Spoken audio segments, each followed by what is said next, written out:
পবিত্র মাহে রমজান উপলক্ষে মানবিক সংগঠন কমিউনিটি অব হিউম্যানিটির উদ্যোগে টানা চতুর্থবারের মতো অনুষ্ঠিত হয় হাসিমুখে ইফতার কর্মসূচি। এটি সেবাহাট বাজারে অবস্থিত শেরেবাংলা উচ্চ বিদ্যালয় মাঠে সফলভাবে অনুষ্ঠিত হয়। এ সময় সংগঠনের বিভিন্ন স্তরে দায়িত্বশীল ও সদস্যরা উপস্থিত ছিলেন। সংগঠনের পক্ষ থেকে জানানো হয়, 11ই রমজান থেকে শুরু করে ধারাবাহিকভাবে 30 রমজান পর্যন্ত চলমান থাকবে ইফতার আয়োজন। এই আয়োজনে সেবাহাট কমিউনিটি অব হিউম্যানিটির উদ্যোগে গত 4 বছর ধরেই এখানে ইফতারের আয়োজন হয়। এইবার সিজন 4 চলতেছে। এখানে যারা ব্যবসায়ী আছে, যারা পথচারী আছে, যারা অসহায় ব্যক্তি আছে, তাদের জন্য ইফতারের আয়োজন হয়। 3 বছর আমরা এই ইফতারটা পরিচালনা করে আসতেছি কমিউনিটি অব হিউম্যানিটির তত্ত্বাবধানে। আমাদের এখানে ভ্রাম্যমাণ যাত্রী যারা আছে, বিশেষ করে ঢাকা চট্টগ্রাম যাত্রী যারা, ফেনী নোয়াখালী যাত্রী যারা আছে, ওনারা এখানে অনেক সময় বাড়িতে পৌঁছাতে পারে না। আমাদের এখানে ইফতার আয়োজন করা হয়, ওনারা নির্দ্বিধায় এখানে ইফতার করতে পারে। এছাড়াও আমাদের দুস্থ, গরিব, হতদরিদ্র যারা আছে, ওনাদের জন্য আমরা ইফতারের আয়োজনটা করেছি।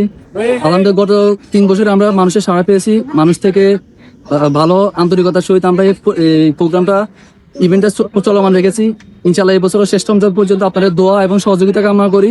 আর আমাদের এখানে কোনো ব্যক্তি স্বার্থ নাই, আমাদের মূল উদ্দেশ্য হলো আল্লাহ সন্তুষ্টি অর্জন। এই উদ্দেশ্যে, মানুষের সেবার উদ্দেশ্যে, মানুষের কল্যাণের উদ্দেশ্যে, রোজাদারের উদ্দেশ্যে আমাদের এই ইফতার ইভেন্ট চলমান থাকবে।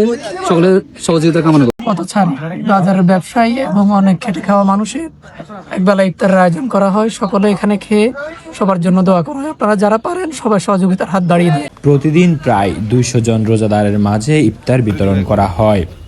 প্রতিদিনের এই আয়োজনে সুবিধাবঞ্চিত মানুষ, পথচারী ও বিভিন্ন শ্রেণী পেশার রোজাদার অংশগ্রহণ করেন। এই মহৎ উদ্যোগ বাস্তবায়নে স্থানীয় ব্যক্তি, ব্যবসায়ী ও প্রবাসীদের আন্তরিক সহযোগিতা বিশেষভাবে উল্লেখযোগ্য। তাদের আর্থিক ও নৈতিক সমর্থনই কর্মসূচিটি সফলভাবে সম্পন্ন হবে বলে মনে করেন আয়োজকরা বলেন, রমজান মাস আত্মশুদ্ধির মাস।